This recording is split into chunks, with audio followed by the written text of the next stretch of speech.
అందరికీ నమస్కారం అమ్మ. ఈరోజు మనం తెలుసుకుంటున్న అంశం ఏంటంటే 10th క్లాస్ గ్రాండ్ టెస్ట్ 2024-25కి సంబంధించి సోషల్ టోటల్ క్వశ్చన్ పేపర్ని చూద్దాం. వీడియోలోకి వెళ్ళే ముందు ఇంకా మన ఛానల్ సబ్స్క్రైబ్ చేసుకొని వాళ్ళు ఎవరైనా దయచేసి సబ్స్క్రైబ్ చేసుకొని లైక్ చేసి షేర్ చేసి మీ ఫ్రెండ్స్కు రిలేటివ్స్ అందరికీ సబ్స్క్రైబ్ చేసుకోమని చెప్పండి. నా ఛానల్ని సబ్స్క్రైబ్ చేసుకొని ప్రత్యక్షంగా పరోక్షంగా సపోర్ట్ చేస్తున్న వాళ్ళందరికీ పేరు పేరున ప్రత్యేకమైన హృదయపూర్వక ధన్యవాదాలు. ఇంకా ఆలస్యం చేయకుండా వీడియోలోకి వెళ్ళిపోదాం. ఎగ్జామ్ వచ్చేసి 100 మార్కులకు, సమయం వచ్చేసి 3 గంటల 15 నిమిషాలు. ఫస్ట్ మీరు ఇక్కడ సూచనలు ఇన్స్ట్రక్షన్స్ ఇచ్చింటారమ్మా. మీరు ఇన్స్ట్రక్షన్స్ చదువుకోవడానికి మనకు 15 నిమిషాలు సమయం ఇస్తారు. అర్థమవుతుందా? ఫస్ట్ మీరు ఇన్స్ట్రక్షన్స్ అన్నీ చదువుకున్న తర్వాతే ఎగ్జామ్ రాయడానికి తయారు కావాలి. అర్థమవుతుందా? ఇన్స్ట్రక్షన్స్ మీరు చదువుకోకుండా వెళ్తే కొంచెం ఇబ్బంది పడతారు నాన్న. అందుకోసం ఇన్స్ట్రక్షన్స్ చదివిన తర్వాతే మీరు ఎగ్జామ్లోకి రాయడానికి మొదలుపెట్టండి. ఇక్కడ సెక్షన్ 1 మొదలవుతుందా? సెక్షన్ 1 మొదలైనప్పుడు సెక్షన్ 1లో వచ్చేసి 1 మార్క్ క్వశ్చన్స్ ఉంటాయి. 1 మార్క్ క్వశ్చన్స్ వచ్చి 12 ఇస్తారు. 12 × 1 = 12 మార్కులు. అంటే 12 ప్రశ్నలకు ఒక్కొక్క దానికి ఒక్కొక్క మార్క్, మొత్తం 12.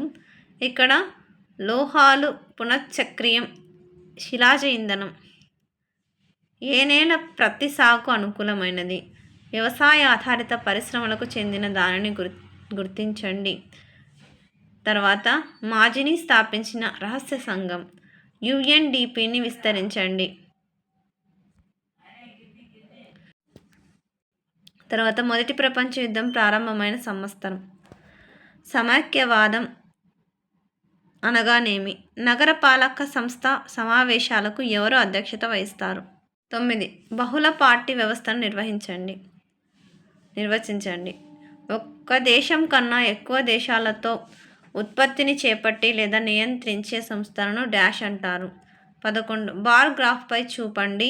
చైనా బొమ్మలు 70%, ఇతర బొమ్మలు 30%. తర్వాత 12 క్రింద ఇవ్వబడిన దేశాలను బట్టి వాటి స్థానం ఆధారంగా పడమర నుంచి తూర్పుకు అమర్చండి. Vietnam, Japan, Brazil, Egypt. తర్వాత సెక్షన్ 2 అమ్మ. ఇక్కడ చూస్తే మనకు 2 మార్క్స్ క్వశ్చన్స్ వస్తాయి. 8 ఇస్తారు. 8 2 16 మార్కులు. క్వశ్చన్ నెంబర్ 13 నుంచి మీకు 2 మార్క్స్ క్వశ్చన్స్ మొదలవుతాయి. ఖనిజ ఆధారిత పరిశ్రమలను నిర్వచించండి. ఒక ఉదాహరణను ఇవ్వండి. తర్వాత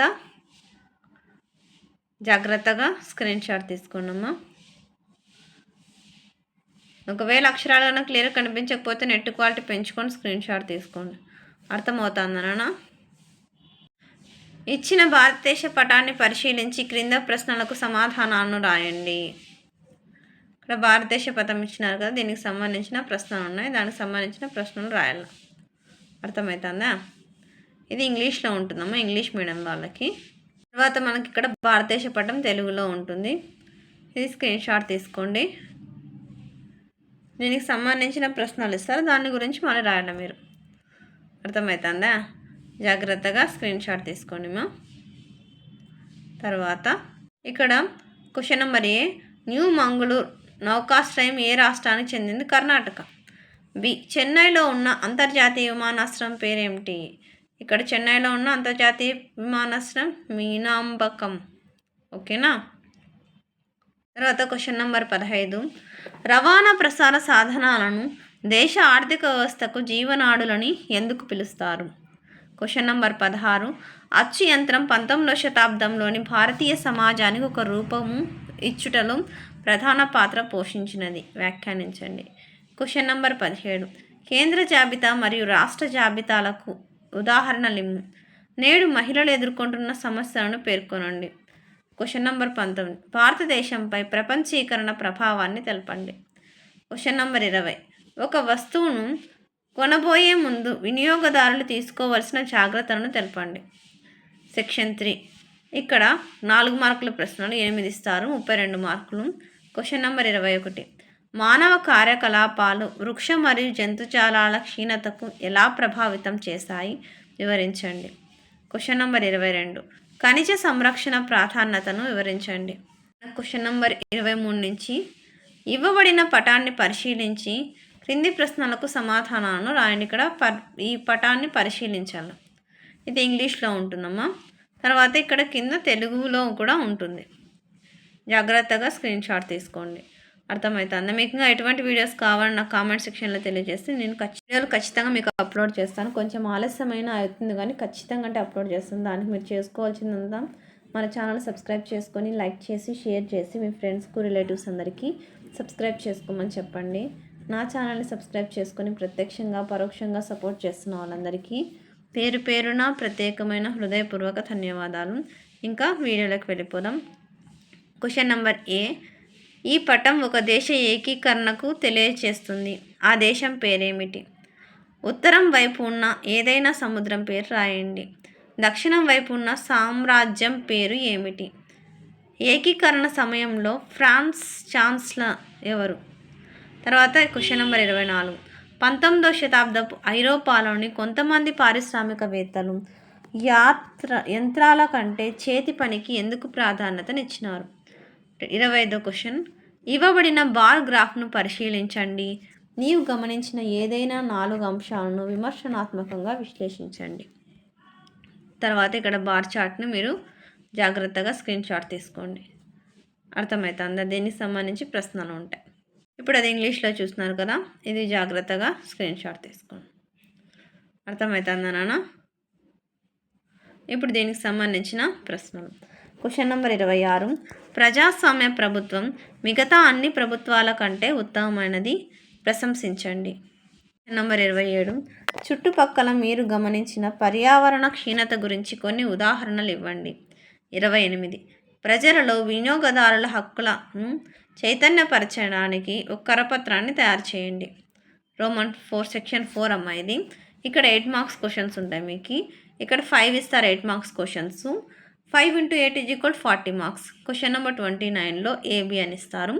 ఏ చూద్దాం. నీటి వనరుల ప్రాముఖ్యతను వివరించండి, లేదా అది రాకపోతే B. భారత వ్యవసాయ రంగం యొక్క ఏదైనా 4 లక్షణాలను రాయండి. తర్వాత నెక్స్ట్ 30లో ఉప్పు యాత్ర వలసవాదాన్ని ప్రతిఘటించడానికి ప్రభావవంతమైన సంకేతం వ్యాఖ్యానించండి, లేదా అది రాకపోతే B ఏంది? ముద్రణ యొక్క అభివృద్ధి భిన్నాభిప్రాయాల పెరుగుదలకు దారితీస్తుందని కొందరు భయపడ్డారు, వ్యాఖ్యానించండి. Question number 31. ఈ బార్ గ్రాఫ్ను పట్టిక రూపంలోనికి మార్చండి. నీవు పరిశీలించిన అంశాలను వ్యాఖ్యానించండి. జాగ్రత్తగా స్క్రీన్ షాట్ తీసుకున్నాను. ఎక్కడికక్కడ స్క్రీన్ షాట్ తీసుకోండి. తర్వాత రేఖాచిత్రం. ఉపాధులు వివిధ రంగాల వాటా. జాగ్రత్తగా స్క్రీన్ షాట్ తీసుకున్నాను. ఎక్కడికక్కడ స్క్రీన్ షాట్ తీసుకోండి. ఒకవేళ అక్షరాలు కనుక క్లియర్ కనిపించకపోతే నెట్ క్వాలిటీ పెంచుకొని స్క్రీన్ షాట్ తీసుకోండి. తర్వాత B. క్రింది పై గ్రాఫ్ను పరిశీలించి వ్యాఖ్యానించండి. జాగ్రత్తగా స్క్రీన్ షాట్ తీసుకోండి. ఒకవేళ అక్షరాలు కనుక క్లియర్ కనిపించకపోతే నెట్ క్వాలిటీ పెంచుకొని స్క్రీన్ షాట్. రేఖాచిత్రం. పట్టణ కుటుంబాలు తీసుకున్న అన్ని రుణాలలో ఎంత శాతం నియత రుణాలు మరియు ఎంత శాతం అనియత రుణాలు ఉన్నాయి? జాగ్రత్తగా స్క్రీన్ షాట్ తీసుకోండమ్మా. తర్వాత క్వశ్చన్ నెంబర్ 32లో భారతదేశంలోని అధికార విభజన విధానాన్ని మూల్యాంకనం చేయండి, లేదా జాతీయ పార్టీ యొక్క లక్షణాలను వివరించండి. Question number 33. క్రింది వాటిని ఇవ్వబడిన భారతదేశ అవుట్లైన్ పటంలో గుర్తించండి. నర్మద్ నది, బీహార్, దక్కన్ పీఠభూమి, కన్యాకుమారి, లేదా కవరట్టి, గుజరాత్, చండీగఢ్, ఆరావళి పర్వతాలు. అందరికీ ధన్యవాదాలమ్మా. B. ఇప్పుడు మనము ఏ చూసినాము ఇండియా మ్యాప్లో. ఇప్పుడు B చూద్దాం. ఇది వరల్డ్ మ్యాప్. ఇచ్చిన ప్రపంచ అవుట్లైన్ మ్యాప్లో క్రింద వాటిని గుర్తించండి. చైనా, ఫ్రాన్స్, మధ్యధరా సముద్రం, వెనిజులా, లేదా అది కాకపోతే బెల్జియం, రష్యా, ఈజిప్టు, మెక్సికో. అందరికీ ధన్యవాదాలమ్మా. ఇంకా మా ఛానల్ సబ్స్క్రైబ్ చేసుకొని వాళ్ళు ఎవరైనా ఉంటే దయచేసి సబ్స్క్రైబ్ చేసుకొని లైక్ చేసి షేర్ చేసి మీ ఫ్రెండ్స్కు రిలేటివ్స్ అందరికీ సబ్స్క్రైబ్ చేసుకోమని చెప్పండి.